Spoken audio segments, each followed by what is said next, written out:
උතුම් වූ ධර්මදේශනය ප්‍රඥා නාලිකාව තුළින් විකාශය කිරීමට ප්‍රචාරය කිරීමට ධර්ම දානය සිදු කිරීම සඳහා මතුගම හා වැල්ලවාය ලිපිනයන්හි පදිංචි MK. Jayatissa, MK. Chandra, MK. Sita, MK. Indra යන දූපුතුන් විසින් මෙම උතුම් ධර්මදේශනය සඳහා සැදැහැති දායකත්වය දරා තිබෙනවා. උතුම් වූ ධර්ම දානයන්ගින් ජනිත වන්නා වූ මහා පුණ්‍ය ශක්තියින්ගෙන් මෙම උතුම් ධර්මදේශනය ධර්මාවබෝධය පිණිස පුණ්‍ය පාරමිතාවක්ම වේවා. මීට වසර 8කට පෙර එනම් 2013 වර්ෂයේ ඔක්තෝබර් මාස 30 වන දින අභාව ප්‍රාප්ත වූ මිද්දෙනිය මඩිත්තගාවත්ත පදිංචි ලොකු මහත්මයා හෙවත් එම්.කේ. ඇඩ්මින් ආදරණීය පියාණන් වහන්සේටත් මීට වසර 2කට පෙර එනම් 2019 වර්ෂයේ නොවැම්බර් මාස 28 වන දින පරලෝ සැපත් වූ මිද්දෙනිය මඩිත්තගාවත්ත පදිංචිව සිටි කොරනේලියා ගජසිංහ ආදරණීය මෑණියන්ටත් මීට වසර 2කට පෙර එනම් 2019 වර්ෂයේ නොවැම්බර් මාස 28 වන දින අභාව ප්‍රාප්ත වූ වැල්ලවාය කොටවෙහෙරගල පදිංචිව සිටි එම්.කේ. ගුණදාස ආදරණීය පුංචි තාත්තාටත් මීට වසර 6කට පෙර එනම් 2015 වර්ෂයේ මාර්තු මාස 3 වන දින අභාව ප්‍රාප්ත වූ තංගල්ල අධ්‍යාපන කාර්යාලයේ සංගීත ගුරු උපදේශිකා වන එම්.කේ. ශාන්ති ආදරණීය නැගණියටත් මේ පුණ්‍ය ධර්මයෝ අනුමෝදන් වීමෙන් ඔවුන් අගතිගාමී ආත්මවල ඉපදී සිටී නම් ඒන් වහවහ අතමිදී සුගතිගාමී ආත්මවල ඉපදී කල්යාණ මිත්‍ර ආශ්‍රය ලැබ උතුම් සද්ධර්මය ශ්‍රවණයෙන් ත්‍රිලක්ෂණය අවබෝධයෙන් පතන්නා වූ උතුම් බෝධියකින් නිවන් දකින්නට මේ පුණ්‍ය කුසල් අනුමෝදන් වේවා. තවද මෙම පවුල්වල පරලෝ සැපත් සතර වර්ගයේ ඥාති මිත්‍රාදීන්ටද මේ පුණ්‍ය කුසල් අනුමෝදන් වේවා. ඔවුන්ට සුගතිගාමී ආත්ම භාවයන් ලබා කල්යාණ මිත්‍ර ආශ්‍රය ලැබ උතුම් සද්ධර්මය ශ්‍රවණය කරගනිමින් උතුම් ත්‍රිලක්ෂණය අවබෝධයෙන් පතන්නා වූ උතුම් බෝධියකින් නිවන් දකින්නට මේ පින් සියලු දෙනාටම අනුමෝදන් වේවා. මෙම උතුම් ධර්ම දේශනාව පවත්වා වදාළ ගෞරවනීය දේශකයන්න් වහන්සේ වන පූජ්‍ය මීමුරේ ධම්මවංශ ස්වාමින් වහන්සේ ඇතුළු සියලු දේශකයන්න් වහන්සේලාට නිදුක් නිරෝගී සුවපත් භාවය සහ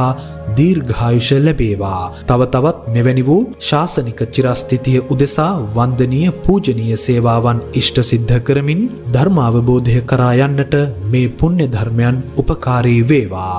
මේ උතුම් සද්ධර්මය ශ්‍රවණය කරන්නා වූ ලක්වාසී ලෝකවාසී පින්වත් සියලුම දෙනා නිදුක් නිරෝගී සුවපත් භාවයට පත්වේවා.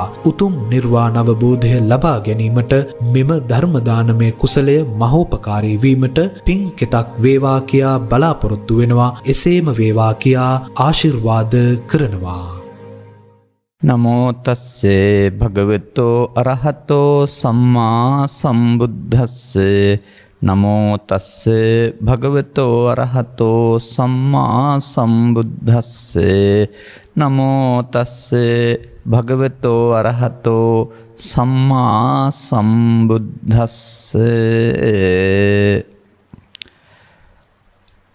අසුතෝ භික්ඛවේ පුතුග්ජනෝ ඉමස්මින් චාතු මහා භූතිකස්මින් කායස්මින් නිබ්බින්දෙය්‍යපි විරජ්ජෙය්‍යපි විමුච්ඡෙය්‍යපි.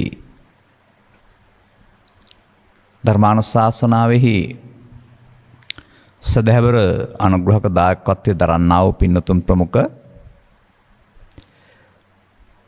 මෙම දම් දෙසුම් නරඹනු ලබන්නා වූ සදහැබර ප්‍රඥාව අවදි කර ගැනීමට කැමති පින්නතුනේ, මෙම ශ්‍රී සද්ධර්ම දේශනාව චතුරාර්ය සත්‍ය ධර්මය පංචස්කන්ධය ආශ්‍රයෙන් ත්‍රිලක්ෂණය අවබෝධ වන ආකාරයෙන් දේශනා කර දෙනෙමින් নমස්කාර පූර්වකව ඔබ වහන්සේට ආරාධනය කරන්නෙමු. මේ වචන තුන ගැළපිලා නැහැ. එහෙනම් මම මේක හදලා ඊට පස්සේ සකස් කරන්නම්. ඔව්, පංචස්කන්ධය පංච උපාදානස්කන්ධය ඇතුළත තමයි චතුස්සත්‍ය නැත්තම් දුක හේතු නැති උතන දේශනා කළේ. එහෙනම් පංචස්කන්ධය තුල චතුස්සත්‍ය දකින්න ආකාරය කියලා ඉල්ලීම කරා නම් ඒත් හරියි. එහෙමත් නැත්නම් පංචස්කන්ධය තුල තමයි ත්‍රිලක්ෂණය දකින්න හැටි දේශනා කළේ. අන්නේ ඒ වචන තුනේ නොගැලපීම තේරුම් ගන්න. එතකොට එහෙමනම් අපි මේ දෙකම කරන්න බෑ, එකක් කරනකො කෝක හරියි.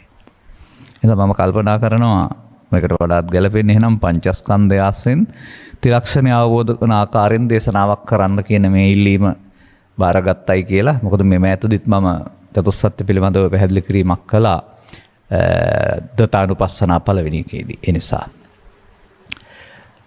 මේ කරුණ පැහැදිලි කිරීම සඳහා තථාගතයන් වහන්සේ වදාළ දම් දෙසුමක් මම සංයුත්ත නිකාය දෙක නිකාතින් තෝරා ගන්නු ලබනවා අසුතවන්ත කියලා.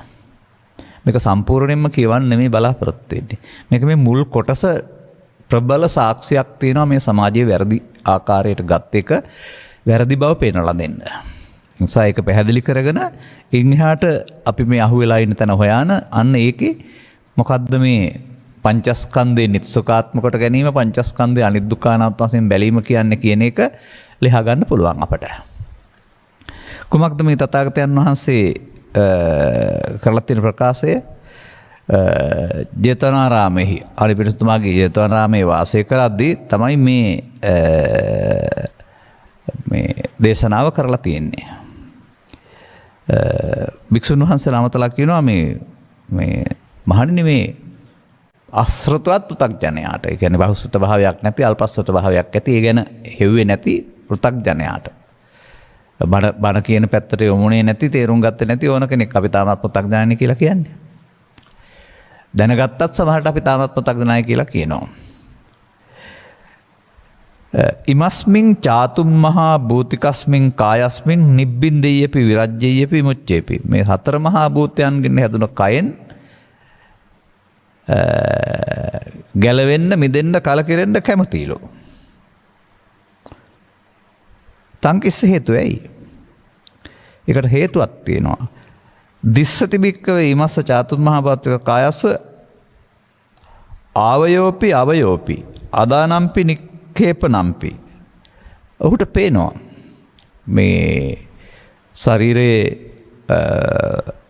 හට ගැනීම සහ වෙනස් වීම පේනවා. එහෙම නැත්නම් මෙලවට එනවා, මෙහින් වෙන්වීම පේනවා. ඉතින් ඒක තුළ පවතිනා වූ විශේෂයෙන් රෝගී වුණ කෙනෙකුට ඒ රෝගී ශරීරයක් කරනව විඳපු දුක් අනුගත කළා. අපෝ මේ කයක් නම් අරන් මෙලවට එන්න ඕනේ නැහැ මේ තරම් දුක් තියලා. ඕනෙම නෑ මේ කයක් අරගෙන කියලා මටත් හම්බ වෙලා තියෙනවා. හැබැයි ඉතින් වරද තියෙන්නේ කය අතෑරපුවම නිවනක් තියෙනවා කියලා හිතන එක තමයි. ඒ කය අතෑරලා ගියාපුවම මරණින් එහා පැත්තේ කයක් නැතුවම දුක් නෑ. එහෙම තමයි අපි හිතන්නේ බොහෝ දෙනෙක්. මේවටයි තිත තියන්න ඕන. ඊළඟට බලමු අපි. එහෙම වුණාට යංචකෝ ඒතම් භික්කවේ උච්චත චිත්තං ඉතිපි මනෝ ඉතිපි විඤ්ඤාණං ඉතිපි. ඒ වුණාට මහණෙනි යම් විටක සිතයයි කියනු ලැබේද, චිත්තං මනෝයයි කියනු ලැබේද, විඤ්ඤාණං යයි කියනු ලැබේද, තුනම එකක් ඔය පෙන්වන්නේ. ඔය පෘථග්ජන කියන පුද්ගලයා සමත් නැතිලු නාලං නිබ්බින්දිතුන් නාලං විරජ්‍යතුන් විමච්ඡතුන් විමුච්ඡතුන්. මොකද ඒ කියන්නේ කලකිරෙන්නට නොයැලෙන්නට මෙදෙන්ට සමත් වෙන්නේ නැහැ. ඒකටත් හේතුවක් නැතන් කිස්ස හේතු. දීගරත්තං හේතං භික්කවේ අසතෝ පුතුක්ජනෝ අජ්ජෝසිතං මම අයිතං පරාමට්ටං ඒතං මම හේතෝ මස්මින් ඒසෝ මේ අත්තාති තස්මා තස්සුතවා පුතුක්ජනෝ නාලං නිබ්බින්තුන් නාලං විරජ්‍යතුන් නාලං. අන්න හොයාගන්න කාරණේ. මහණෙනි මේ සිතයයි කියනු ලැබේද, මනසයයි කියනු ලැබේද, විඥානයයි කියනු ලැබේද, එහි කලකිරෙන්නට නොසමත් වෙන්න හේතුව තමයි බොහෝ කලක් මුළුල්ලෙහි මහණෙනි මම නොහුබුන්තේ මේ ජීවිතේ පවණක් සංසාරේ බොහෝ කලක් මුළුල්ලෙහි මෙය ඒතං මම ඒතෝ හමස්මින් ඒසෝ මේ අත්තා. මොකක්ද ඒකේ පෙන්වන්නේ? මේ මගේ මම මගේ ආත්මෙමි බැස ගන්නා ලද බැවින්. දැන් මේකෙන් පෙන්වන්නේ කවුරු මගේ ආත්ම කොට අරන් තියනවා කියලාද? කය මගේ මම කොට අරන් තියනවා කියලාද? ඉති මනෝ ඉති විඥානං ඉති චිත්ත. සිතට එන දේ බොහෝ කලක් මම මගේ කොට ආත්ම තියෙන බව දන්නෙත් නැහැ, අරන් තියනවා ඒ වුණාට. දැන් හරිද එහෙනම් කය 32කට බෙදලා මේකේ මම නෑ කියන ගැන්වීමක් මේ ත්‍රිපිටකේ නෑ කියන එක. ඒ මම ඉන්නෝ. ඒ මමටනේ උපැන්න සහතිකයක් දීලා ජීවිතාසාරය දක්වා අනන්‍යතාවක් දෙන්නේ. උපතට පාසල් යාමට විවාහයට දික්කසාදයට තේරෙට මේ එක පුද්ගලයෙකුට පතා බලපත්‍ර දෙන්නේ. නමුත් මේ මඤ්ඤ මානය කියන එක පෙන්වන්නේ මොකද්ද? සිතට එන දේ. තව ටිකක් එහාට බලමු අපි. එතකොට හොයාගන්න පුළුවන්. චිරම්බික්කවේ අසුතවා පුතුග්ජනෝ ඉමං චාතුම් මහ භූතිකානං කායන්නං අත්තනෝ උපගච්ඡෙය්‍ය නත්තේව චිත්තං. මේ ඇසූ පෙරුත්තන් නැති මේ සතර මහා භූතයන්ගෙන් හටගත් ශරීරයේ ආත්මයයි ගැනීම උතුම්. එහෙම ගත්තට කමක් නෑ ආත්මය කියලා. හේතුව මොකද? මේ කය අවුරුදු 10 20 30 40 50 60 70ක් දක්වා තියෙනවා. අපි කෙටියෙන් ගමුකෝ. එහෙම අපිට ඒකේ පුද්ගලයෙක් ඉන්නවා කියලා පේනවා. ඒ නිසා ඒකේ මම කියලා ගත්තට ඒක සාධාරණයි කියලා කියනවා. ඊළඟට පේනවා යත්චකෝ ඒතං භික්කවේ උච්චති චිත්තං ඉතිපිමනෝ ඉතිපි විඥානං ඉතිපිත්තං රත්ත්‍යාවා දිවසස්සවා අඤ්ඤේවා uppajjati අඤ්ඤං නිරුජ්ජති. අන්න ඒක හොඳට තේරුම් ගන්න. මොකද්ද කියන්නේ? සිතයයි මනසයයි විඥානය කියනලද ඒ සිත රෑ දහවල් එකක්ම උපදී අනෙකක්ම හට ගනී. එකක් හට ගන්නවා නැසෙනවා තව එකක් හට ගන්නවා. උදාහරණයකුත් පෙන්නනවා. සේතාපි වෙක්කේ මක්කටෝ අරඤ්ඤේ පවනේ චරමානෝ සාකං ගන්නාති. අන්න අර වඳුරෙක් රිලෙක් කැලේ ඇවිදිනකොට එක අත්තක් අල්ල ගන්නවා. අල්ලගෙන අනිකට පනිනකොට මේක අතහැරලා අරක අල්ල ගන්නවා. එතකොට එක අත්තකයි ඉන්නේ අනිත් එකට පැනනම මේකේ නැහැ. ඒක අල්ලගත්තාම තව එකට පනිනකොට මේක අතහැරලා. අන්න ඒ වගේ සිත එසේයින්ම මහණෙනි යමක් සිතයයි මනසයයි විඥානය කරන ලැබෙද රෑ දහවල් එකක්ම උපදී අනෙකක්ම නිරෝධී. සිත අරමුණක් පාසා වෙනස් වේ. නමුත් අන්නේ සිතට එන දේ තමයි එන වෙනස් වෙන කාලය තුල ඒකට එන දේ ඒතං මම ඒතු හමස්මින් ඒසෝ යමස්ත අත්තා කියලා කවුරුත් කියලා ගත්තේ නෑ. නමුත් සංසාරේ කරන වැරැද්ද වශයෙන් තථාගතයන් වහන්සේ පැහැදිලි කරලා මේ අසුතවන්ත භාවයෙන් අසුත පුතග්ජන භාවයෙන් මොදවා ගන්නට කරුණු පැහැදිලි කරනු ලබන්නේ. දැන් සිතට එන දේ විග්‍රහ කරමු අපි. දැන් මේ තථාගත දේශනාවනේ මම විග්‍රහ කරන්නේ. ඔන්න අපිට කය තියෙනවා. මේ කයට ජීවත් වෙන්න සිත උපදිනවා. කොහෙන්ද උපදින්නේ? ඇහෙන් සිත, කනෙන් සිත, නාසයෙන් සිත, දිවෙන් සිත, කයෙන් සිත, සිතෙන් සිත. අර වඳුර අත්ෙන් අත්තට යනවා වගේ සිතෙන් සිතට මාරු වෙනවා. ඒ විතරක් නෙමේ ඒක මොහොතක් පාසා වෙනස් වෙනවා නම් ඇහැ තුලත් නැවත නැවත වෙනස් වෙනවා. දැන් ඉතින් ඇහි උපදින සිත මේවා හඳුනා ගන්නට චක්කු විඥානය, කනේ උපදින සිත චෝසෝත විඥානය, නාසයේ උපදින සිත ගාන විඥානය, දිවේ උපදින සිත જીවහා විඥානය, කයේ උපදින සිත කාය විඥානය. බාහිර දේවල් උදව්වෙන් සිත හට ගැනීම. පේනවා, දකින්නවා, රහ දැනෙනවා කියන එකේ තේරුම මේ දැනගන්නේ ඇහැට කනට නාසයට නෙමෙයි මේ සිතට. මේ සියල්ල එකතු කරගත්තාම මනෝද්වාරයක් සකස් වෙනවා. බාහිර ලෝකේ නැතුවට කමක් නැහැ. ප්‍රසාද ගෝචර රූප කියලා දෙයක්. ඉබේම සිතට ඔය ඔක්කොම එනවා. ඉතින් කල්පනා වෙනවා කියනවා, හීන දකින්නයි කියනවා. ඉතින් ඒ සීන ලෝකෙට ගිහින් ඒකෙත් මේ වගේම ගහ ගන්නවා, බැන ගන්නවා, පැරදි කරන අය, පින් කරනවා, හොඳ දේවල් කරන අය මේ ලෝකෙම මේ යම් ලෝකයක් මෙහි ජීවත් වෙයිද සීන ලෝකේ ඒකම වෙනවා. මෙහෙන් යම් ලෝකයක් හදාගන්නේ දෙක සීන ලෝකේ වෙනවා. එහෙනම් මේ සීන ලෝකේ තියෙන ආකාරයට පරලෝ යන්න සිද්ධ වෙනවා. දැන් කයෙන් පරලෝ යන්නේ නමුත් සිතින් ලෝකයක් හදා ගන්නවා බාහිර ලෝකෙත් සමග ඇති කර ගන්නා ඇල්මින් ගැටීමෙන්. ඒකෙන් මිදෙන්න බැරුව පරලෝ යන්න සිද්ධ වෙනවා. දැන් වදුර අත්ෙන් අත්තට පනින උදාහරණේ පෙන්වලා තියෙන මොකේටද? සිත මොහොතින් මොහොත වෙනස් වෙනවායි කියන්නේ. නම් සිතින් සිතරත් මොකක්වත් යන්නේ නැහනේ. මේක දැන් හදාරන්න මේකට මොකද්ද කියන්නේ? අන්න අපි ගන්නවා අර සත්තට්ඨාන කුසල සූත්‍රයේ උදාහරණය. දැන් මේකෙදී මේ ඇස නිසා දැන් ඔන් චාතුම් මහ භූතික කාය පැත්තකින් තිබ්බා අපි හරිද? ඉමස්මින් කායනේ දැන් කතා කරන්නේ රූපේ රූප කායය. රූප රූපය, ශබ්ද රූපය, ගන්ධ රූපය, රස රූපය ඇහැට හමු වෙන අරමුණ ගැන. හරි. ඒ අරමුණ තමයි අපි අර පුරුදු පරිදි රූප අරමුණ හතුරා මිතුරා වශයෙන් සැප දුක් උපේක්ෂා වශයෙන් විඳිනවා. විඳින දේ රූප සංඥාවක් වශයෙන් හඳුනනවා. නැත්තම් හැඳිනීමේදී හතුරු මිතුරකට ගත් එකත් හඳුනනවා. චේතනාවේදී හතුරු නම් ගැටීමත් මිතුරු නම් ඇලීමත් සිදු වෙනවා සංඛාරයේදී. දැන් මේ අරමුණ තුල මම මේ විග්‍රහ කරන්නේ රූප ආරම්මණය වේදනාවෙන් ඉඳ සංඥාවෙන් හඳුනා සංකාරයෙන් බැඳී කරගත්ත වැඩ ටික විඥාණයෙන් හඳුනා ගන්නවා.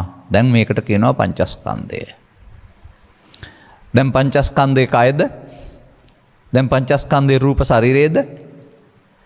ඇහැ තුල, කන තුල, නාසය තුල, දිව තුල අන්නර බුදුන් වහන්සේ ඉති මනෝ ඉති චිත්ත විඥානං කියන ලැබේද එක හට ගන්නවා, ඒකම නැසෙනවා තව එකක්.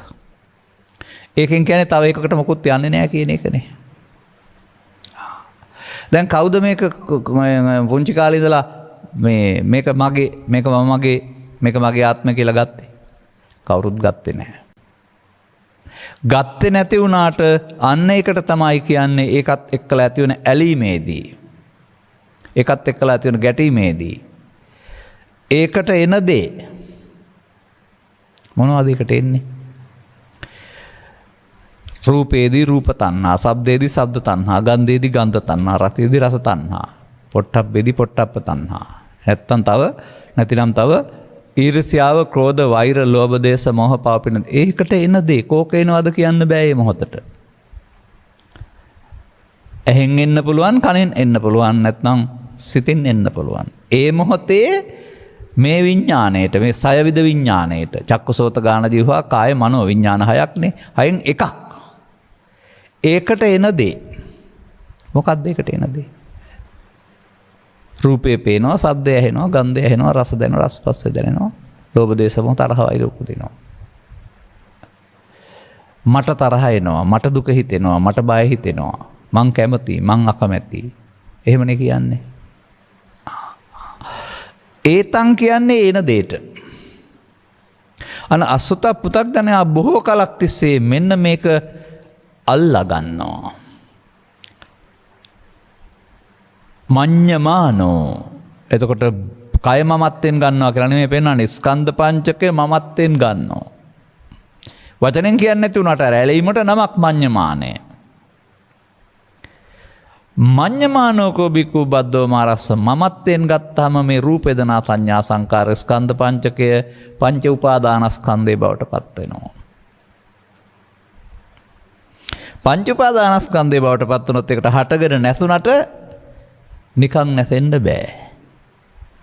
අනාගත ඵලයක් උපදවන්නට හේතු ඉතුරු කරමින් සංයෝජනය වෙමින් සසරට මැදමින් අවසන් කරනු ලබනවා. අන්න දැන් ඊට පස්සේ තථාගතයන් වහන්සේ වදාළා සංකිත්තේන පංච උපාදානස්කන්ධා දුක්ඛා. පංචස්කන්ධා දුක්ඛා නෙවෙයිනේ, පංචස්කන්ධයට එන දේ වචනෙන් කීවේ නැති වුණාට ඒක අල්ලා ඇලීමෙන් මුලාවීමේදී, ගැටීමේ මුලාවේදී ඒ සිද්ධියට තමයි මේ මමත්වයෙන් ගැනීම කියලා කියන්නේ මඤ්ඤමා. ගත්තොත් පංච උපාදානස්කන්ධෙ නිකම්ම හටගෙන නැසෙන්න හම වෙන්නේ නැහැ. සසරට බැඳිලා එහෙම නැත්නම් අනාගත දුකක් හටගන්න හෙට හෝ අනිද්දාට මේ ජීවිතේ නැත්නම් මතු ජීවිතේට දුකක් හටගන්න හේතුවක් තියලා තමයි අවසන් වෙන්නේ. ඒකට තමයි කියන්නේ උපදී නිදානා පබවಂತಿ දුක්ඛා. ඔබ ඇසෙන් කනෙන් නාසයෙන් දිවෙන් කයෙන් පෘථග්ජන භාවයේ තුල උපදී දුක්ඛ නැවත උපදින්න හේතු නිදන් කරනවා. නැවත උපදින්න හේතු නිදන් කරන්නේ පංචස්කන්ධය තුලද පංච උපාදානස්කන්ධය තුලද? දැන් ඉතින් ඔන්න මේ විග්‍රහයෙන් තේරුම් ගන්න පුද්ගලයෙක් මේ සමාජයට ඇවිදින් මව්පියන් ගුරුවරුන් පූජ්‍යපක්ෂය කියලා දෙන ආකාරයට තමන්ට තේරෙන ආකාරයට හරි වැරදි හොඳ නැති දෙකක් තේරුම් ගන්නවා. නමුත් ඔහු ආර්ය සත්‍යයට පැමිණුණේ නැත්නම් මව් කුසෙන් බිහි ජීවිතාවසානයේ දක්වා ජීවත් වෙන පුද්ගලයා වශයෙන් තමයි දකින්නේ. එතකොට ඔහුට ඔහුගේ මම බවට පත් වෙන්නේ කය. දැන් මව් කුසින් බිහි වුණ කෙනාම මැරෙනකම්ම ඉන්නවා. අර බුදුන් වහන්සේ අවුරුදු 60ක් 70ක් තියෙන්න පුළුවන්. ඒ නිසා ඒක මම කොට ගත්තත් කමක් නැහැ කියලානේ පෙන්වන්නේ. ඒක මම කොට ගත්තට කමක් නැහැ. අසුරු ගසන තැනකින් වෙනස් වෙනවා නම් වදුර අත්ෙන් අත්තට පයින් වගේ හිත වෙනස් වෙනවා නම් ඒකට එන එක මම කොට ගන්න එක වැරදි කියලා නේද මේ කියන්න හදන්නේ. නමුත් ඒක අරන් තියෙනවා. වචනෙන් කවදාවත් කිව්වේ නැති වුණාට මෙන්න මේකට කියන්නේ මොකද්ද? පංචස්කන්ධය ආත්ම කොට ගැනීම. නැත්තම් මගේ ආත්ම කියන එක පංචස්කන්ධය තුල තියෙන දෙයට කියන නමක්. ඒකට එන්නේ සතුට වෙන්න පුළුවන්, දුක වෙන්න පුළුවන්, කනගාටු වෙන්න පුළුවන්, බය වෙන්න පුළුවන්, වෛර වෙන්න පුළුවන්, පව වෙන්න පුළුවන්, පින වෙන්න පුළුවන්. තව එහාට ගියා නම් ධානය වෙන්නත් පුළුවන්. මේ හැම දිට්ඨිම උපදින්නේ මොකක් මුල් කොටගෙනද කියලා සල්ලේක සූත්‍රයේ පෙන්නන්නේ පංචස්කන්ධය මුල් කොටගෙන. පංචස්කන්ධය තුල තමයි අනේකවිත දිට්ඨි ඉපදිලා සත්වයා සතරට බැඳෙන්නේ. එඳා බුදු සමයේ ධර්මදේශනා සඳහා පංචස්කන්ධය නිර්වෘත තේරුම් ගැනීමේ අවශ්‍යතාවය අතිශය ප්‍රබලයි. මේක වරද්දාගත්ත නිසා තමයි මේ කියා ලියලියා කතා කර ඉන්නේ ප්‍රතිඵල ලබන්න බැරුව.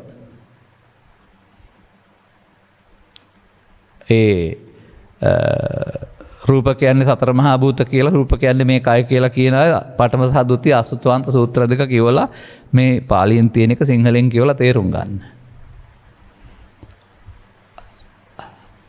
අපි මේවා මෙහෙම කියවලා වසර 15ක් 20ක් 30 එතන මේ 21 වෙනි සතවර්ෂයේ තිස්සෙම එරි ගහගෙන සමාජයට මේ උණ වරද හදන්න මහන්සි වෙමින් ඉන්නවා.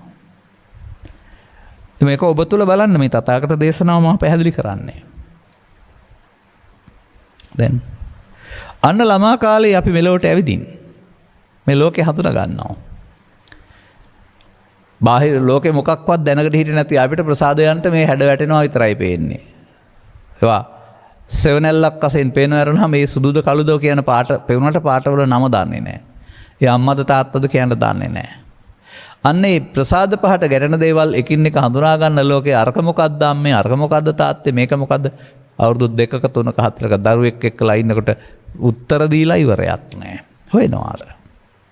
ඒ ලෝකේ හඳුනා ගැනීම.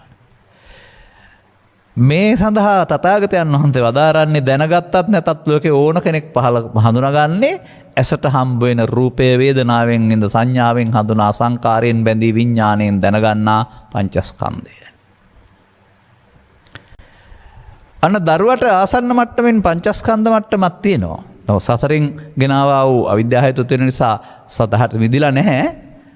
නමුත් ඒ නිසා තමයි ඌට අර සැහැල්ලු මනසකින් යුක්තව අටලෝ දහමේ කම්පාවකින් තොරව ಜಾති ආගම කුලය මොකක්වත් ප්‍රශ්නයක් නැතුව සැහැල්ලුවෙන් ඉඳ හම්බ වෙලා ඉන්නේ. අන්න ඊට පස්සේ Tamanට රුචි අරුචි පරිදි හරි වැරදි පරිදි මව්පියන්ගේ උඩඟුකමට අහංකාරයට ගැලපෙන පරිදි අහිංසකත්වයට ගැලපෙන පරිදි ඒවා ඔක්කොම Taman එළියේ තියෙන කුණු ඇතුළට අරන් හංගා ගන්නවා. මට හම්බ වෙනවා සමහර දරුවෝ මව්පියන්ගේ ධනවත්කම උගත්කම මහ ලොකු ගෞරවයෙන් සලකනවා. ලොකුවට අරගෙන තමයි අනිත් අයට දරුවන්ට කතා කරන්නේ පන්ති අයට පහත් කොට. දැන් අන්න තමන්ගේ නැති දෙයක් අනුන්ගේ දෙයක් අරගෙන ධනෙන් නැත්තම් ධනවත්කමින් නිලයෙන් අහංකාර වෙලා. දැන් අහංකාර උනේ මොකද්ද එතකොට? කය මම කොට ගත්තද? දැන් නිලයෙන් නිලය තාත්තගේ ධනෙ තාත්තගේ රැකියාව අල්ලාගත්තා. මම කොට ගත්තා. අහංකාරය. ඒකට එන දේ මම කොට ගැනීමනේ.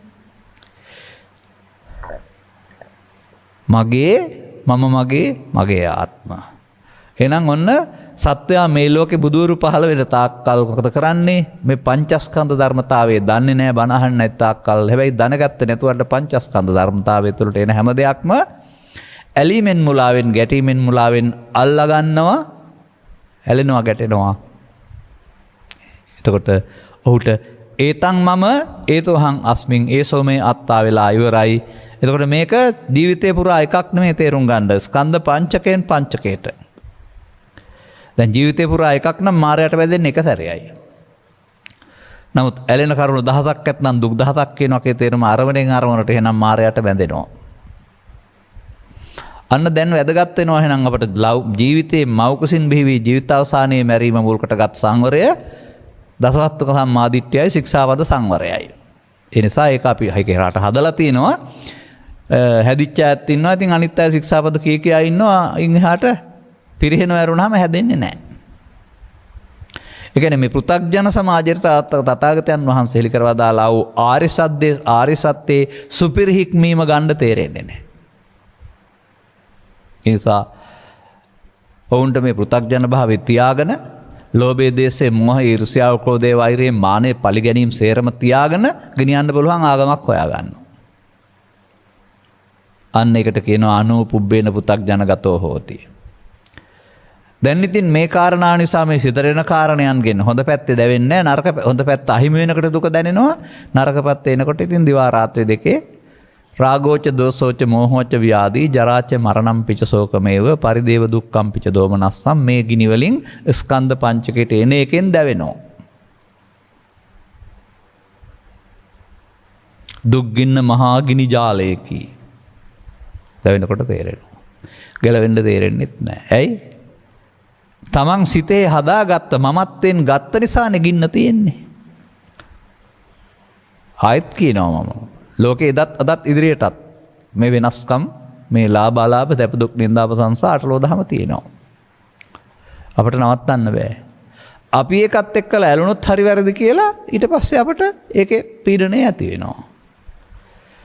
දැන් අටලෝ දහම වෙනස් කරන්න හදලා නේ බුදුන් වහන්සේ මෙන්න මේකත් එක්කලා ඇලෙන ගැටන එක වෙනස් කරන්න තමයි බුදුරජාණන් වහන්සේ මොකක් හරි දේශනා කළේ. දැන් මෙන්න මෙතන තේරුම් ගන්න ඕන කාරණයක් තියෙනවා. වචනෙන් කීවේ නැති වුණාට මෙන්න මේ ස්කන්ධ පංචකයට එන දේ දැන් මේ තේරුණානේ. ඒකට එන දේ පෘථග්ජනයා මගේ ආත්මකට මේ ජීවිතේ නෙමෙයි බොහෝ කලක් ගත්ත බැවින් මිදෙන්න තේරෙන්නේ නැහැ. පංච උපාදානස්කන්ධෙන් මිදීම මුල්කට ගත්තා වූ ධහම ඇසෙනතුරු කරුණ වැටහෙනතුරු මිදෙන්න තේරෙන්නේ නැහැ. දැන් මෙතෙන්ද කොහොමද අපි නිත්‍ය සුඛ ආත්ම අනිත් දුක්ඛ අනාත්ම ගලපන්නේ? අන්න ඒකයි ඊළඟ ප්‍රශ්නේ.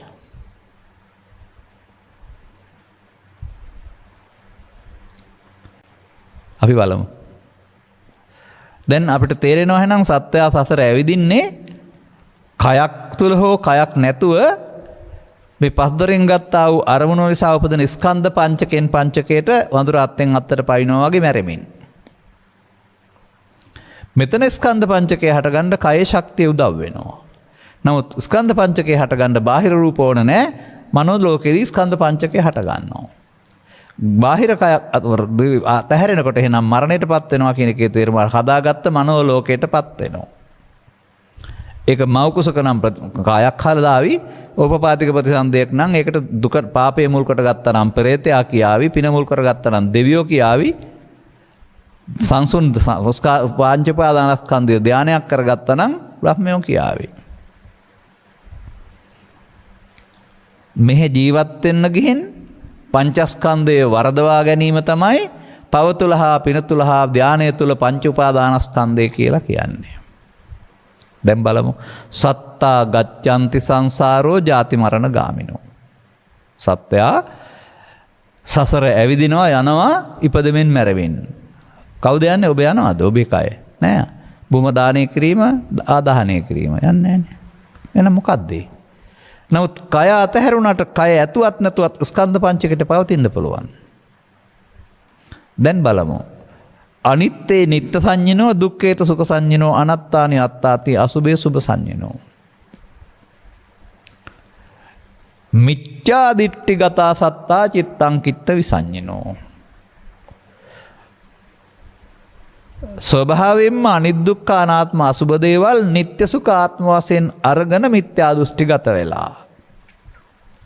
කවුද මට කියන්න මේක නිත්‍යයි මේක සුඛයි මේක ආත්මයි කියලා පුංචි කාලේ ඉන්නකොට කියා ගත්ත කෙනෙක්?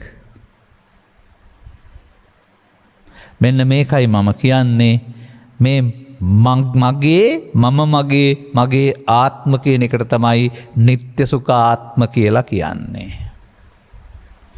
එතකොට මගේ ආත්මයවත් නිත්සුකාත්මකට ගැනීමෙන් මොකද වෙන්නේ? පංචස්කන්ධයේ පංච උපාදානස්කන්ධයක් බවට පත් වී සසරට බැඳේ. පවෙන් සසරට බැඳේ, පිනෙන් සසරට බැඳේ, ධානයෙන් සසරට බැඳේ. ස්කන්ධ පංචක තුළ පව් සිද්ධ වෙන එකට අපුණ්‍යාභි සංකාරය, ස්කන්ධ පංචකය තුළ පින් සිද්ධ වෙන එක පුණ්‍යාභි සංකාරය, ස්කන්ධ පංචකය තුළ ධාන කුසල් සිද්ධ වෙන එක ආනිජ්ජාභි සංකාරය. පව තුලත් පංච උපාදානස්කන්ධය, පින තුලත් පංච උපාදානස්කන්ධය, ධාන තුලත් පංච උපාදානස්කන්ධය. කාටද? අසුත පුතග්ජනයාට. හොඳ දේ වැරදි එහෙම නෙමෙයි. මේ මඤ්ඤමානේ නැත්නම් සසරට බැඳීම. එහෙනම් පෘථග්ජන පුද්ගලයා පව් නරකයි කියලා පුණ්‍යාභි සංකාරයෙන් මිදෙන්න පුළුවන්. නමුත් ඔහුට බැඳුන පුරුද්ද පුණ්‍යාභි සංකාරය ගන්නලා ඒක පුණ්‍යාභි සංකාරයක් කරගන්නවා. මේක මහා කරදරයක් කියලා කැලේට යන්න පුළුවන්. නමුත් අර මමත්වයෙන් ගත්ත පුරුද්ද ආනිජ්‍ය නැත්නම් මේ ආනිජ්‍ය කර්මය නැත්නම් ධාන කුසලයේ අபிසංකාරයක් කොට ගන්නවා. දැන් යංකින්චි දුක්ඛං සම්බෝධි සබ්බං සංකාර පච්චය. දුකක් හට ගන්නවා නම් මේ අපුණ්‍යාභි පුණ්‍යාභි ආනිජ්ජා අபிසංකාරය නිසා. දැන් එහෙනම් මේ සංකාර රැස් කරලා දුකින් මිදෙන්න පුළුවන්ද? සංකාරංච නිරෝධේන නත්ති දුක්ඛස්ස සම්භව. මේ සංඛාර නිරෝධ කරන පාර හොයන්න ඕන නේද? තේරෙනවද මිනිසා සතුව පවතින මුලාවේ තරම? මෙන්න මේක පටහ ගන්න පැහැදිලි කරගන්න බැරි වුණ එක තුල මේ ආනිජ්ජාභි සංකාරය රැස් කරන එක හරි අමාරුයි. අපුණ්‍යාභි සංකාරය මිනිසාට දුක් ගෙනත් දෙනවා. ඊට මැදින් පාරක් හොයලා දෙනවා. එහෙනම් අනාගත බුදුහාමුදුරුවත් මේ ගැටේ ලිහලා දෙන්න නැතයි. මෙදා ඉන්න කට්ටිය මේ ගැටේ ලිහන්න බෑ. අන්තෝ ජටා බහි ජටාමයි. ඒ නිසා අපි අනාගත බුදුහාමුදුරුව හම්බෙන්න යන්න පුණ්‍යාභි සංකාරයේ මගේ ආත්මකට පංච උපාදානස්කන්ධය තුළ පින් කිරීම ආරම්භ කරමු. එහෙම තමයි මේ සමාජ පොදු මතය. දැන් පංච උපාදානස්කන්ධයෙන් මිදීම මුල්කට ගත්තා වූ නිවීම හමු වෙන පාර පංච උපාදානස්කන්ධය තුළ සසර ඇවිදීමට උගන්වපුවම ඒක පරම සත්‍ය කියලා පිළිගත්තම දැන් මොකද මේ කරන්නේ? අන්න බුදුන් වහන්සේ වදාළ දේ අතහැරලා පැත්තකින් තියලා අනුපුබ්බේන පුතග්ජනගතෝ හෝති. තම තමන්ට ඕන ආකාරයට සසර ඇවිදින්න පව යොදා ගන්නවා. ආගමික විශ්වාස යොදා ගන්න. බුද්ධ ආගමත් සසර ඇවිදින්න යොදා ගන්නවා. සසර ඇවිදින්න යොදා ගන්න පාරේ ගැලවීමක් ඇත්තේ නැහැ. සාගරයට දාපු ඔරුව, රුවල් ඔරුව යන පැත්ත කියන්න බෑ. වමට හුලං හැමුවොත් වම් පැත්තට, දකුණට හුලං හැමුවොත් දකුණු පැත්තට, පිටිපස්සෙන් හුලං හැමුවොත් ඉස්සරහට, අනිත් පැත්තට හැමුව පස්සට. මේ පෘථග්ජන භාවයේ ජීවිතේ හරියට මෙන්න මෙහෙම මේ රුවල් ඔරුවක් වගේ. පව උපාදාන වුණාම මේ පැත්තට ඇදිලා යනවා, පින උපාදාන වුණාම මේ පැත්තට ඇදිලා යනවා, ධාන උපාදාන මේ පැත්තට ඇදිලා යනවා. සංසාර සාගරයේ ඔරුව සාගරයේ ඇදිලා යනවා වගේ සංසාර සාගරයේ අපාය 4යි, මනුස්ස ලෝකෙයි, දිව්‍ය ලෝක 6යි, රූපී අරූපී බඹදල 20යි. ওই ටික තමයි මිනිසුන් බුදුන් වහන්සේ පහළ වෙනකොට හොයාගෙන හිටපු දේ. ඕක එක ටිකක් වෙනස් කරමින් ඇවිදින්න ඇරුණාම මේ පවපින ධානය තුළ සසර ගමන ක්‍රියාත්මක වුණේ පංචස්කන්ධයේ ආත්මය තුළ පංච උපාදානස්කන්ධය තුළ බව කිසිවෙක් වටාගෙන හිටියේ නෑ. මොකද ඔහුට පවට පංචස්කන්ධය පාවිච්චි කළේ නෑ. වුන් පිනට පාවිච්චි කළෙත් නෑ, භාවනාවට පාවිච්චි කළෙත් නෑ. පංචස්කන්ධය තුළ හට ගැනීම නැසීම දකින දුකින් මිදෙන්න පාවිච්චි කරන්න පුළුවන් න්‍යායක් තථාගතයන් වහන්සේ තමයි ලෝකෙට හෙළි කළේ. එනම් මේ දරුවන්ට මම කියන්නේ දරුවන්ට විශේෂයෙන් දරුවන්ට නෙමෙයි කියන්නේ මව්පියන්ට හරි අධ්‍යාපනඥයන්ට හරි ගුරුවරුන්ට හරි ওই මහ ලොකු පොත් ගොඩක් අවුරුදු 10ක් 15ක් තිස්සේ උගන්ලා බුද්ධ ආගම කියලා බොරු ගොඩක් පාඩම් කරලා ඔළුව පුරවනවට වඩා ඔච්චර බර නැහැ බුදු සමය. ටිකෙන් ටික දරුවන්ට උගන්වන්න වෙයි 5 6 7 8 වෙනකොට මේ පංචස්කන්ධේ ඉදීම මැරීම නම් වූ ධර්මතාවය. අර මොනවද දැනගත්තේ නැත්තත් ඊට පස්සෙත් මෙන්න මේක තුල තමන් නිත්‍ය සුඛ ආත්ම කොට ගත්ත මුලාවේ ඉන්න බව තේරුම් ගනීවි.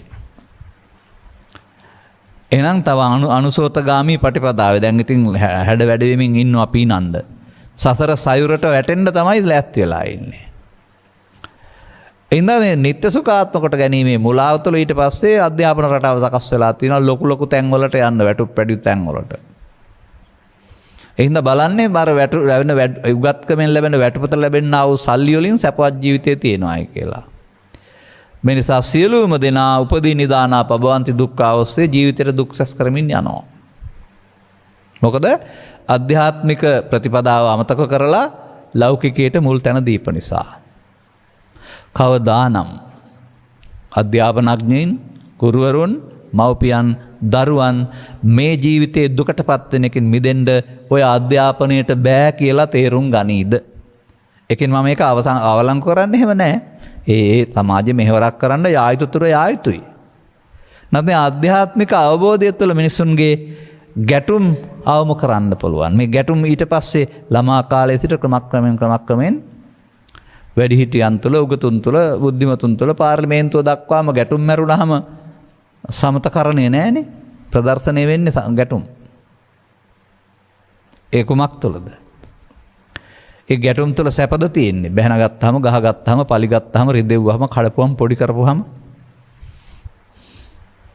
එහෙනම් මේ ලෝකේ පංච උපාදානස්කන්ධ පරිහරණය තුළ අවුල පේනවා. ඔන්න. දැන් එනම් පංච උපාදානස්කන්ධයෙන් මිදෙන්න ලබාගත් ජීවිතය යොදා ගන්නයි බුදුන් වහන්සේ වදාරන්නේ. එහෙනම් අපට හැකිතාක් ඉක්මනින් මේ ජීවිතයේදී මේ අසුතවන්ත සූත්‍ර සඳහන් වෙලා තියෙන පරිදි කය තියෙනවා, කයේ මම ඉන්නවා කියන එක තේරුම් ගත්තට ඒක පේනවා මිනිස්සුන් මිදෙන්න කැමති වුණාට මේ සිතට එන දේ මම කොට, මගේ කොට, මගේ ආත්ම කොට ගැනීම නැමැති වැරැද්ද බුදුන් වහන්සේ පෙන්වලා තිබෙනවා. පෘථග්ජනයාට මේ වැරැද්ද සිදු වෙනවා.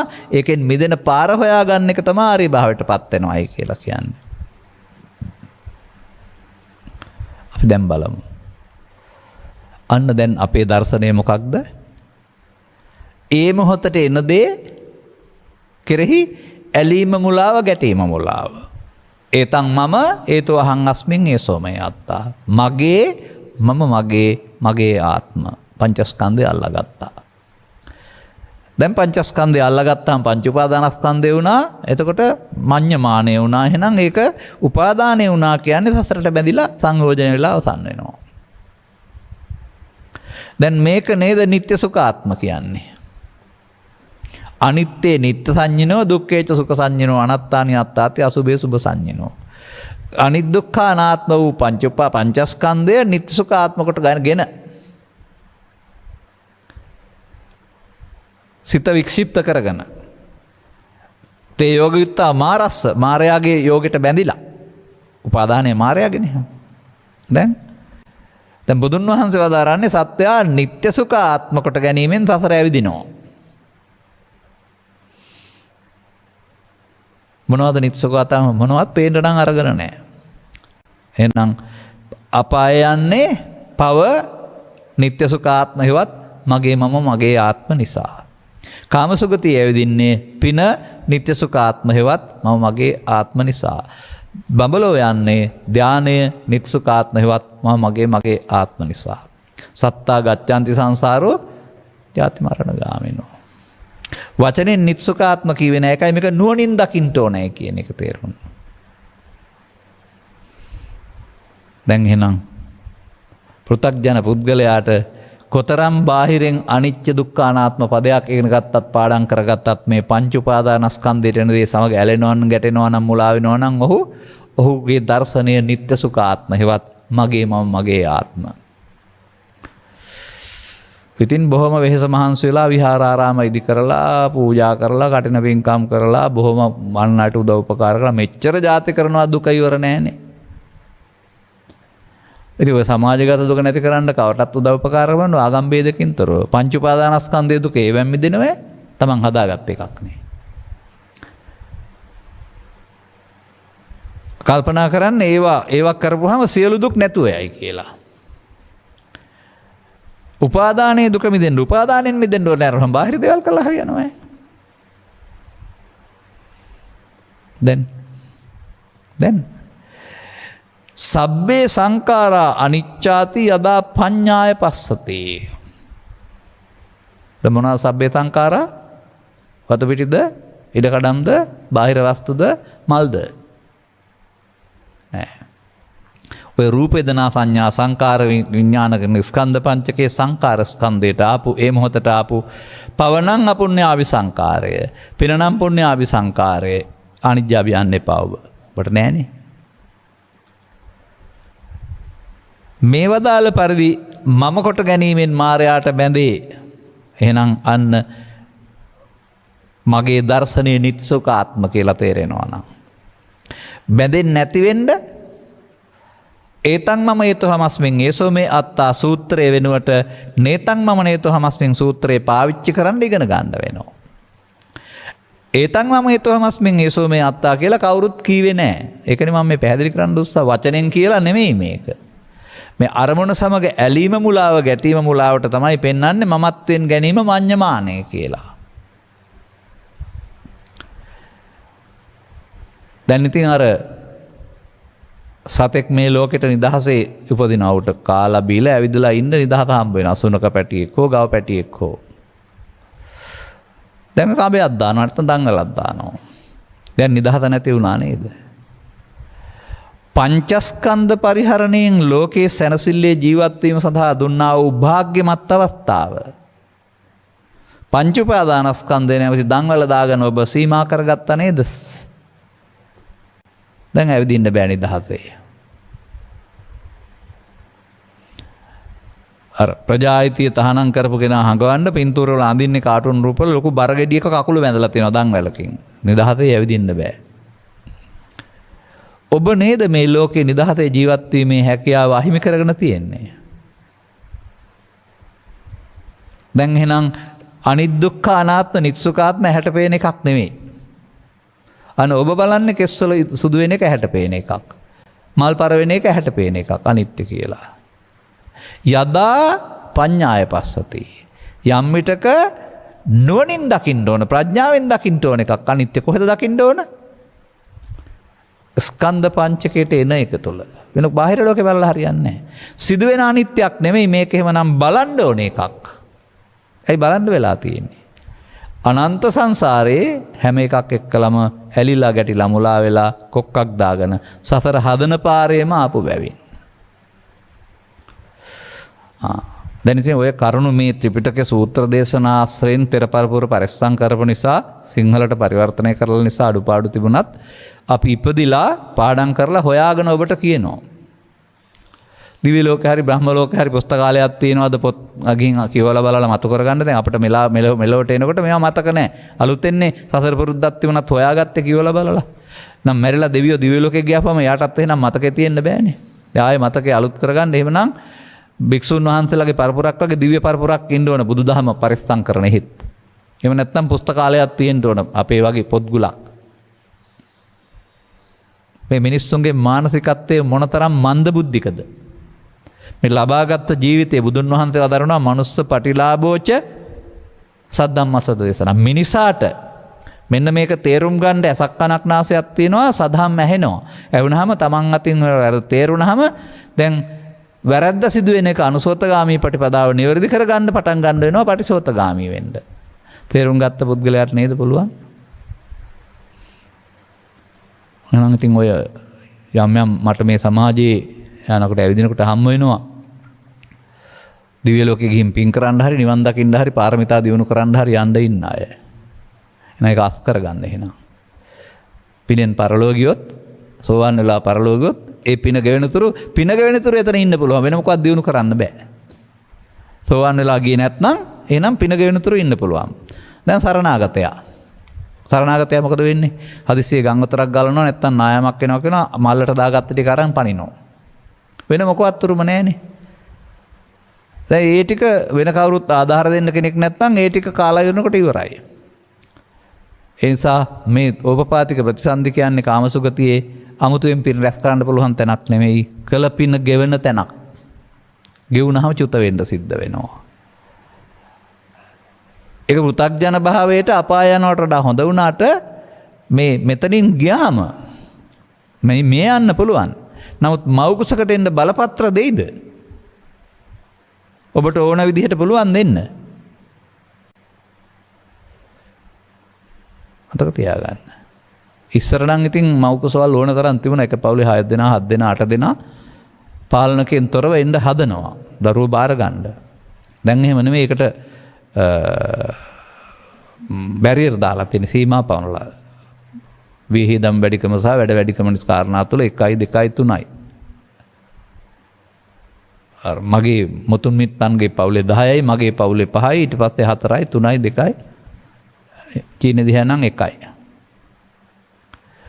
මහලොකු බුද්ධ ආගමක් ගැන මහලොකු මානව හිතවාදයක් ගැන කතා කළාට මව්කුසට එන අය පිට 50ක් නැත්තම් උපදිනවට වඩා වැඩි ප්‍රමාණයක් මේ මිනිස්සු ඝාතනය කරනවා කියන එක රහසිගත ලේඛනයක් සාක්ෂියක් එළියුනේ නැති වුණාට.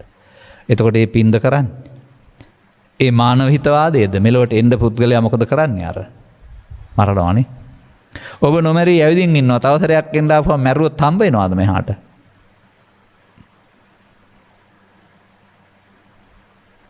ඔන්න ඔහමයි මේ ගැඹුර. එන්න මේ ලබාගත් ජීවිතයේ භාග්‍යමත් අවස්ථාවක්. ඒක සදහම් මැහෙන එක අතිශය භාග්‍යමත් අවස්ථාවක්.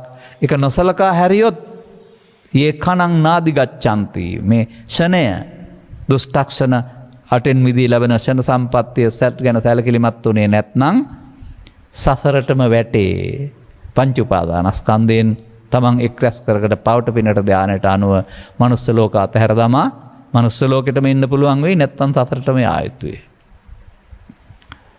මේ මිනිස් සංඛ්‍යාව කෝටි සංඛ්‍යාත කෝටි 1000ද කිද 1000ද මට මතක නැහැ. තුල ස්කන්ධ පංචකයේ අනාත්මය දේශනා කරන ධර්මයන් කොහෙද තියෙන්නේ ලෝකේ?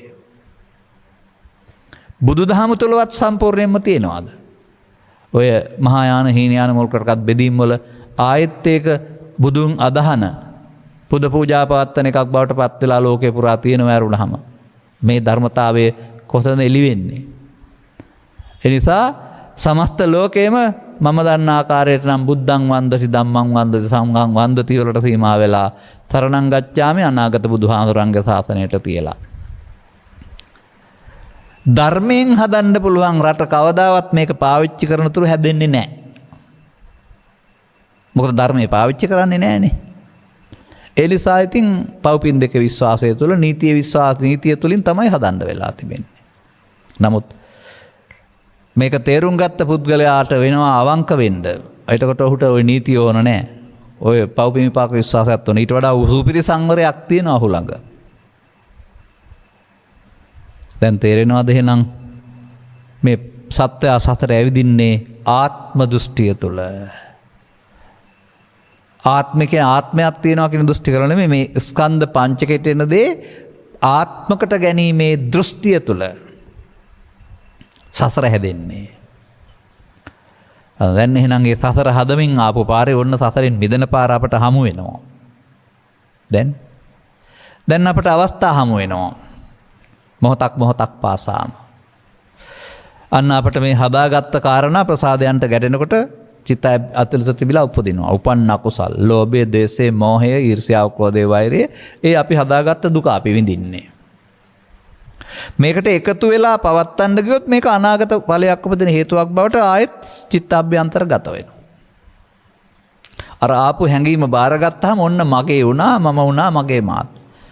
මට බැනගන්නම හිතෙනවා, ගහගන්නම යන්න හිතෙනවා, පලිගන්නම හිතෙනවා, කපාගන්න. අර තමයි මමත්වයේ ක්‍රියාව.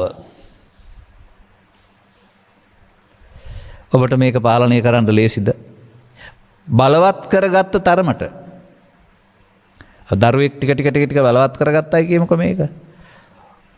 ඔහු රාජ්‍ය පාලකයෙක් වුණත්, ඔහු වෛද්‍යවරයෙක් වුණත්, ඔහු හෙදියක් වුණත්, ඔහු ගොවියෙක් වුණත්. ගොවියා නම් උදැල්ලෙන් ගහයි අනිත් ගොවියාට. වෛද්‍යවරයා නම් වේදනාලාව පොළොවේ ගහයි නැත්නම් වෛද්‍යවරයා ලෙඩෙකුට ගහයි. දේශපාලනඥයා නම් තීන්දුවක් දෙයි රටක් විනාශ කරන්න මිසයිල් එකක් යවන්න. කවුද ඒ තීරණ ගන්නෙ? පුද්ගලයෝද පුද්ගලයින්ගේ ද්වේෂය නැමැති මමත්වයේද? තේරෙනවද මමත්වයේ ස්වરૂප? වෙස්මුණු දාගෙන එන්නේ.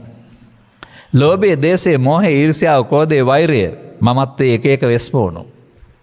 කෝකෙන් ගත්තත් පිපිරීමක්. දැන් ඉතින් කන්ති පරමන්තපෝ තිතික්කා එන්න නම් ඕන. පවත්තන්න ඉඩ නෑ. එතනම නිරෝධය දකින්න වෙනවා. අර ස්කන්ධ පංචකය කියන එක හටගෙන බැඳිලා අවසන් වෙන එකට නිරෝධය කියන්නේ ඒක අවශේෂ නිරෝධය. අර හේතු ඉතුරු වෙන එක. මමත්වයෙන් ගත්තහම තමයි හේතු ඉතුරු අවසන් වෙන්නේ. එතකොට ඒ දර්ශනය නিত্য සුඛාත්ම. අන්න සුතාවත සුතවතා කෝපනාස්මා කතමේ ධම්මා යෝනිසෝ මනසිකාරක්ඛති. මෙන්න මේක අහලා සුතවන්ත භාවයට පත් වුණා නම් ඒ පුද්ගලයා භික්ෂු හෝ භික්ෂුණී ස්ත්‍රී හෝ පුරුෂයා මොකද්ද නෝනින් මෙනෙහි කරන්න ඕන? සුතාවතා කෝපනාස්මා සාරිපුත්ත ඉමේ පංච උපාදානස්කන්ධේ අනිච්චතෝ දුක්ඛතෝ අනාත්තතෝ යෝනිසෝ මනසිකරෙය්‍යාති. දැන් කෙස්ද අනිත්‍ය බලන්න ඕන? මල්ද අනිත්‍ය බලන්න ඕන? නෑ. මේ පංච උපාදානස්කන්ධය උපන් එක මමත්වෙන් ගන්න ක්‍රියාවට තිත තියන්න තරම් ඔබට ඕනකමක් වීරියක් සසරින් ගැලවීමේ ඕනකමක් මේකේ දුක දැකීමක් තියෙන්න වෙනවා. ඔන්න ඔය වැඩේ කරන්න ඔතෙන්ද තමයි සතිය ගේන්න ඕන. වැඩිලා තියෙන්නේ මමත්වෙන් ක්‍රියා කරන මුට්ට සති. දැන් මමත්වෙන් ක්‍රියා කරන්නේ නැති තැනට මෙතෙන්ද එනකල් මේක ගේන්න ඕන.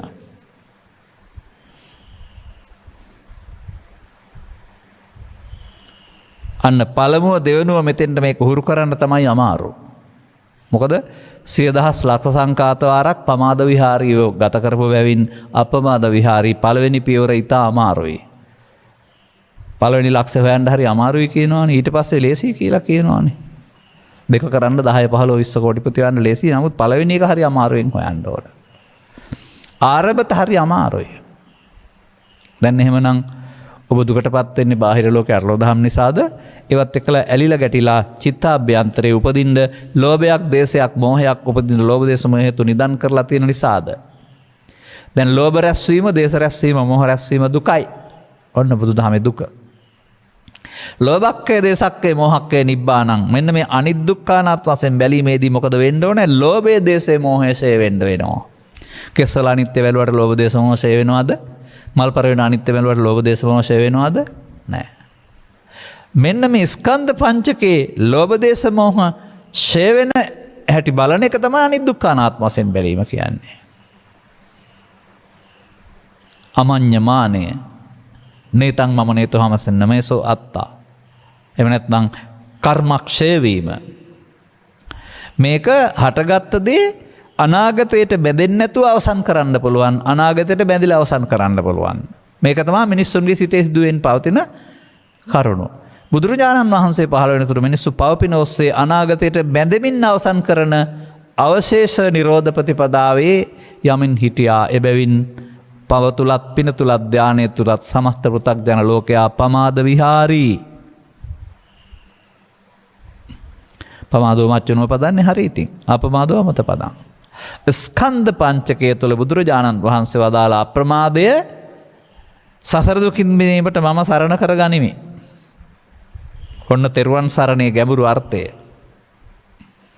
ඇයි මම කරගත්ත වැරද්දක් නෙමෙයි මේකේ තියෙන්නේ. දැන් එහෙනම් අල්ලා ගැනීම වෙනකොට අතහැරීම පුරුදු කරන්න වෙනවා. දැන් එතකොට සතිය වඩන්න වෙන්නේ කොහොමද?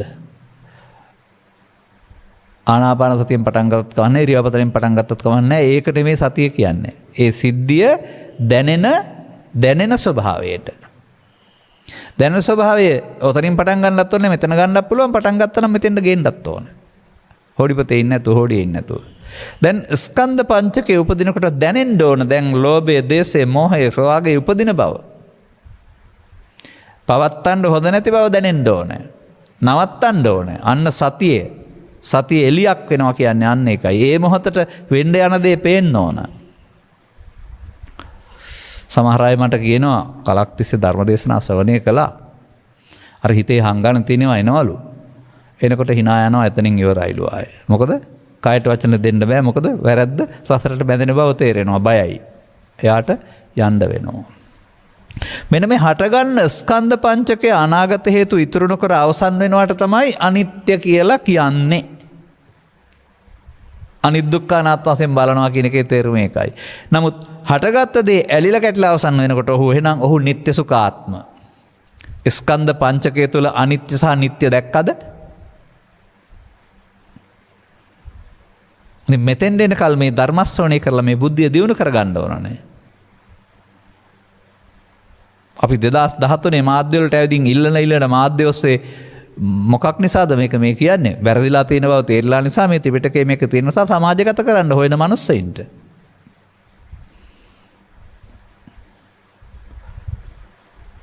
වෙන මොකක්වත් බලාපොරොත්තුවක් එකේ තිබුණේ නැහැ. නමක් හදාගන්න ප්‍රසිද්ධ වෙන්න මොනවා හරි සම්මානයක් දිනා ගන්න මොකක්වත් තිබුණේ නැහැ. මොකක් හෝ හේතුවකින් සතර පුරුද්දකින් මේ ග්‍රන්ථකරණයේ සඳර කරුණු පිළිබඳ භාවිතයේ වැරදි බව අපට තේරෙනවා සමාජයේ. නමුත් ග්‍රන්ථවල දහම් පෙළ තියෙනවා. අපට දහමට පැමිණෙන්න අනුගමනය කරන්න තේරෙන්නේ නැහැ. ඇයි? පංචස්කන්ධය කියන්නේ කය, පංචස්කන්ධය කියන්නේ ශරීරය කියන්නේ රූප, අනිත්‍ය කියන්නේ ඇති වෙන නැති වෙන එක, දුක්ඛ කියන්නේ දුකයි. ඔය ටික ඉගෙනගෙන තියෙන්නේ.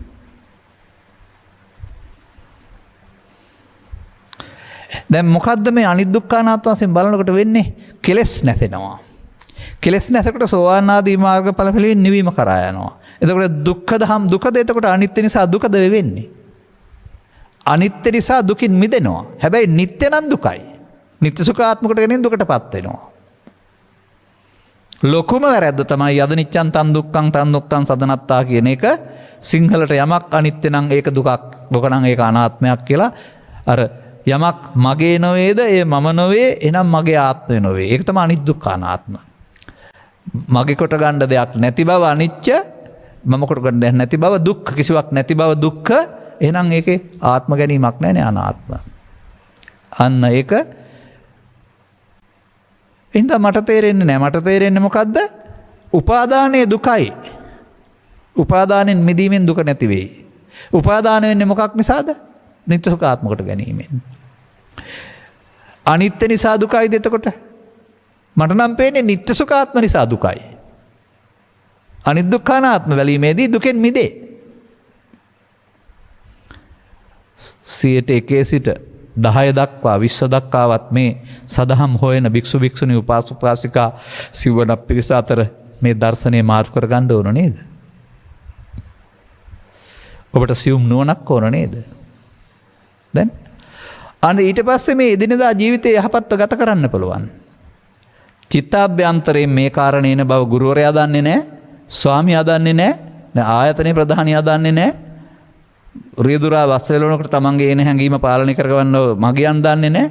තමන්ට තමන්ගේ චිත්තාභ්‍යන්තරයෙන් එන හොල්මන දැකලා කයට වචන රොදී අවසන් කරන්න කාගේවත් අහනමක් තියනවද?